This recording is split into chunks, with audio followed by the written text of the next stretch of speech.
First of all, I would like to introduce myself. I'm Jojo Palalay Bautista, your facilitator in your major subject, polygraphy or lie detection. After this topic, uh, you will distinguish the difference between polygraphy and polygraph, and also to know the different kinds of lie in relation to lie detection. To start with, we will define first what is the meaning of polygraphy and polygraph, and where the word polygraph originated. So when we say polygraphy, this is the scientific method of detecting deception with the use of a polygraph instrument. Ito ay yung pamamaraan para malaman natin kung ang isang tao ay nagsasabi ng totoo or hindi, pero ginagamitan natin ito ng isang instrumento na yun ang tinatawag nating polygraph machine. So that is polygraphy. While the polygraph, or the other term used for the polygraph, is the truth verifier. Okay? It is a scientific instrument. Ito na yung talagang ginagamit natin, ito yung instrumento na ginagamit natin sa pagkandak ng polygraph examination, which is designated to record the psycho and physiological changes which occurs with the body, especially the subject, when accompanied by lying. So this is the polygraph. It is the instrument itself. So the word polygraph originated from the Greek word poly, means many, and graph means writing chart. So that is the meaning of polygraphy. Okay. So next is what are the changes in the body, okay, na nai-record ng polygraph machine. Okay, so what are the changes that can be recorded by the polygraph machine? So first is the blood pressure, okay, the pulse rate, and respiration and skin resistance. These are the changes in the body, okay, that occurs when the subject is not telling the truth.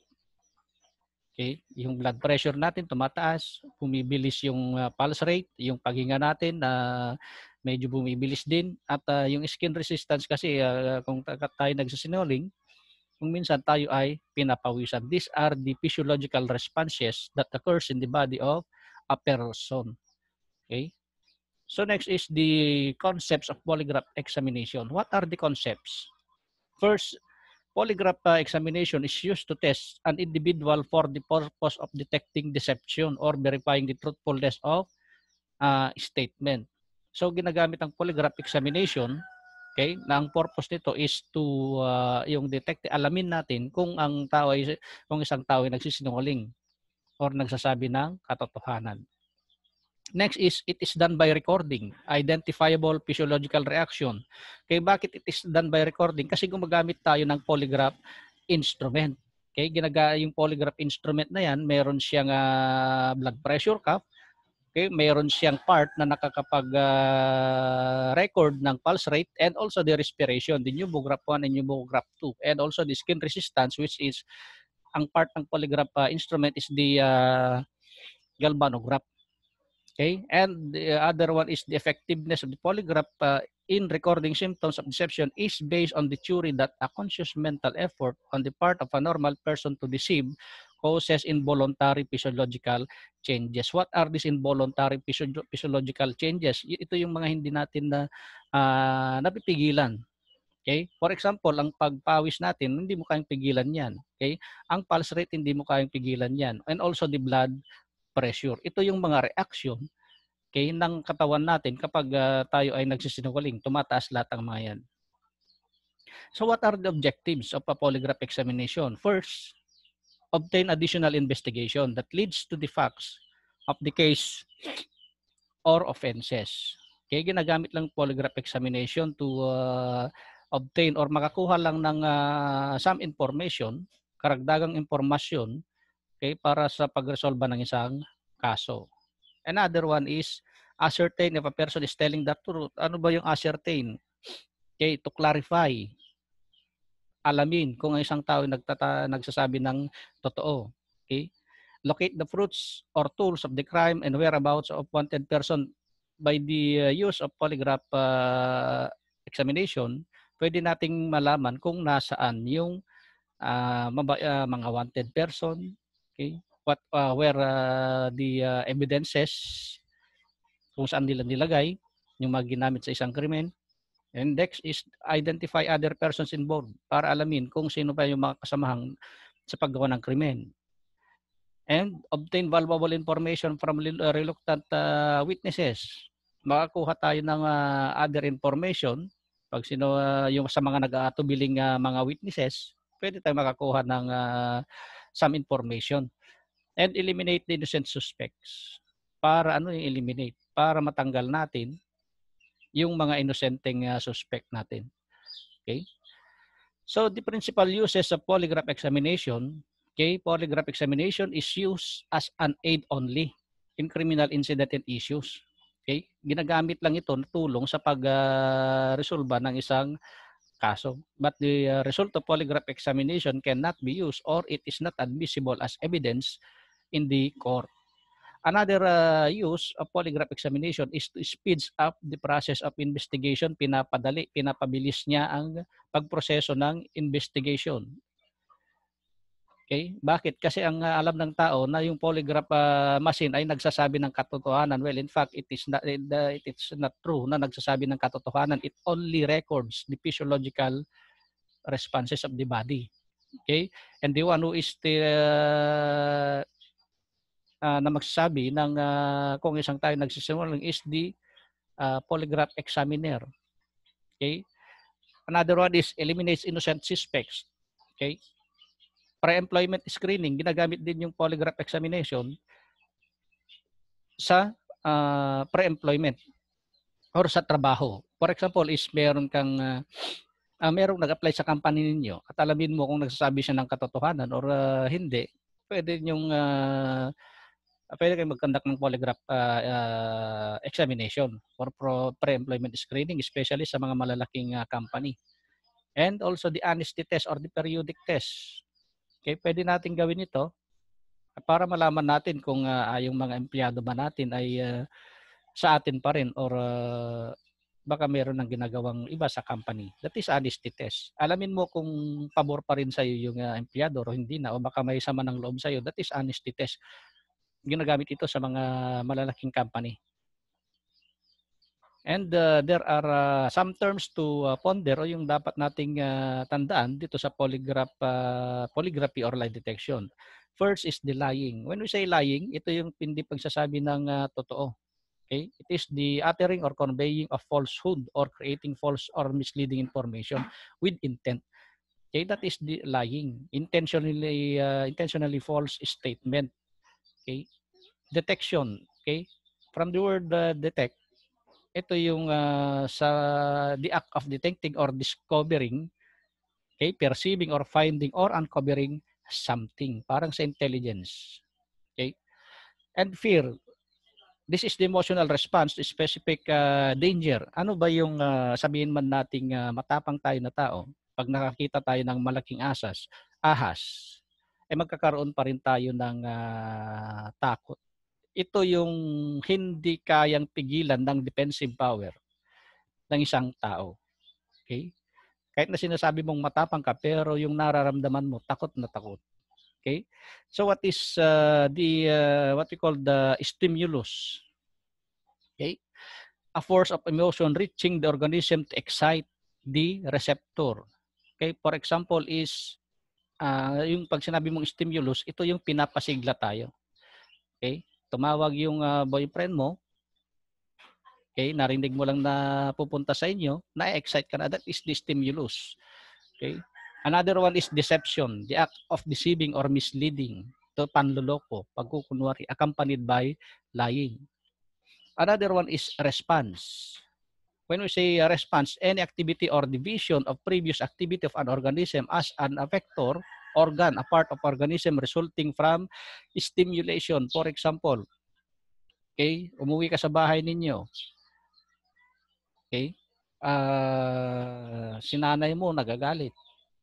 binato niya yung or kaya binalibag niya yung upuan. So ang magiging response mo, ano yung magiging response mo? Okay? Pag binalibag yung upuan, galit. That is your response. Okay? Another one is specific response. Any deviation from a normal tracing of the subject. Okay? Any deviation means hindi na ito yung normal tracing mo na lumalabas sa polygraph examination. Hindi na yung normal tracing na lumalabas sa polygraph test. Okay, that is the specific response. While the normal response is the tracing on the chart where the subject answered the irrelevant question. Okay, when we say irrelevant question, these are questions that has nothing to do with the case. Walang kinalaman sa kaso. But yung specific response kasi, that is the relevant question. Okay? For example, ang example ng irrelevant question is, Jojo Bautista ba ang pangalan mo? That is irrelevant question. Wala namang kinalaman sa kaso yan. Pero pag sinabing relevant question, ikaw ba ang gumahasa? That is a relevant question. That ang lalabas doon is specific response. Polygraph examiner refers to a person who conducts the examination. Ito na yung tinatawag nating polygraph examiner. Ito yung nagkakandak ng polygraph testing. And he or she is the one who testify, or he will the one to tell if the person is actually lying or telling the truth. Edit chart or polygrams, ito na yung papel na kung saan dito na i-record yung mga tracings ng pneumograph, galvanograph, and the pulse rate. Okay? So there are general kinds of lie. Okay? First is the white lie or benign lie. What is white lie? These are the kind of lies used to protect or maintain the harmony of friendship or any relationship. Okay? Ito yung pagsisinungaling para hindi masira yung magandang samahan. Okay? Ito yung kalimitang ginagawa ninyo. Oy, napakaganda mo, friend. Okay? Pathological lie. A lie made by person who cannot distinguish right from wrong. Kadalasan ito ay mga baliw. Okay? Red lie involves political interest. Saan nyo nakikita? Nakikita yung red lie na yan, especially sa mga NPA. Okay? Brainwashing or blackmailing. Those are example of red lie. Okay? Black lie, a lie which accompanies pretension and hypocrisies, intriguing to cause dishonor or discredit one's good image. Ito, hindi maganda itong black lie. Bakit hindi maganda itong black lie na yan? Okay? Because black lie, it is the telling a lie to gain a personal benefit. For example is, yung mga nagtitinda ng mga second hand na sasakyan, ang sabi nila, nagsisinungaling sila sa mga customer, sabi nila, napakaganda pa yan. Fresh pa yung makina. Well, in fact, hindi naman. That is black lie. Malicious lie, pure or unjustifiable kinds of lie that is intended purely to mislead or to obstruct justice. Okay? Ito ay pagsisinungaling sa investigation, sa korte. Pwede kang masite dito ng perjury. Okay? So there are other kinds of lie. One, fabrication, misrepresentation of truth. Gumagawa ka ng sariling kwento. That is fabrication. Ginagawa ninyo ito lagi. Okay? You are fabricating statement. Okay? Na hindi naman totoo. Bold-faced lie, obviously lying. Sinabi na nga, okay, nakita mo yung isang bata. Tinanong mo siya, kumain ka ng chocolate, ikaw ba yung kumain ng chocolate or hindi? Ang ng bata, hindi, pero mayroong chocolate sa kanyang bibig. That is obviously lying. Lying by omission, omission of important facts. Hindi mo sinasabi yung hindi kumpleto yung pagsasabi mo. Okay, hindi kumpleto yung statement mo. Okay? For example is alam mo kung sino yung gumahasa pero hindi mo sinabi. O kilala mo yung kung sino yung gumahasa pero nung tinanong sa iyo, hindi mo sinabi yung hindi mo sinabi kung sino. Okay? Nakita mo lang sinabi mo, hindi mo na mukhaan pero sa totoo namukhaan mo yung tao. Lie to children to gain acceptance to children. Ito yung kalimitang ginagawa ninyo. Okay? Kapag kinakausap kayo ng bata, sinasabi mo na may lumilipad na aso kahit na wala naman. Okay, noble lie. It is often told to maintain law and order. Ano ba ang ibig sabihin ng noble? Okay? When we say noble lie, ito ay special in politics, marangal, parang marangal na pagsasabi ng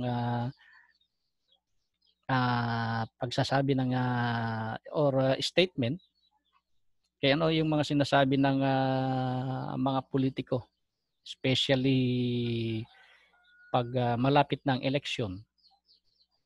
Okay? Yan yung mga tinatawag nating noble lie. Okay, another one is emergency lie to prevent harm to third party. Okay? For example, may kapitbahay ka, nag-aaway silang mag-asawa, tumakbo yung babae, pumunta sa bahay mo, tinago mo yung babae, nagtanong yung asawa niya, "Diyan ba si Mrs. ko?" Ang sabi mo, wala. That is emergency lie, just to prevent the harm dun sa kanyang asawa. Okay, perjury, false testimony under oath, especially sa investigation and also sa korte. Okay, bluffing, pretense of capability or intention one does not possess. Okay, pretending. Ano ba yung pretending na yan? Okay, for example, ikaw ay matangkad, okay, sa basketball. Okay, dahil sa matangkad ka, parang ang alam mo ay kayang-kaya mo yung gwardiya mo. Kahit na alam mong ikaw ay mahina. Okay, that is bluffing. Or ikaw ay maliit, para nagtatapang-tapangan. Okay, that is bluffing. Okay, jocose lie meant to be jest, teasing, and sarcasm. Okay, ano ba yung jocose lie na yan? Okay, when we say jest, ikaw ay nagbibiro, okay, ikaw ay nanunukso o katuwaan. Okay, ano yung mga biro ninyong nakakasakit? That is jocose lie. Okay. Another one is contextual lie, stating part of truth out of context. Okay, just the same with the lying by omission. Okay, stating part of truth, hindi yung buong katotohanan yung sinasabi. And the promotion lie, incredible advertisement to ginagawa ng mga company para mabili yung kanilang products. O ito, bumili kayo nito, 7 days maputi ka na. Okay, yung glutathione. That is promotion lie. Okay, so there are types of liars. One is the panic liars, one who lies in order to avoid the consequences of confession. Okay, they are afraid of embarrassment. Okay, lalong-lalo na yung mga baguhan pa lang, they are panicking. Okay, they believe that confession will just make the matter worse. Okay, dahil sa nagpapanik, hindi na siya nagsasabi ng totoo. Okay, baka ang nasa isip nila, baka mas lalala lang. Occupational liars, practical liars and lies when it has a higher payoff than telling the truth. Okay, occupational liars. Kung minsan kasi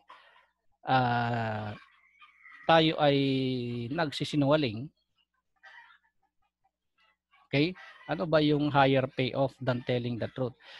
Iisipin mo kasi, mas magandang hindi na lang ako magsabi ng katotohanan kaysa mapahamak yung ibang tao.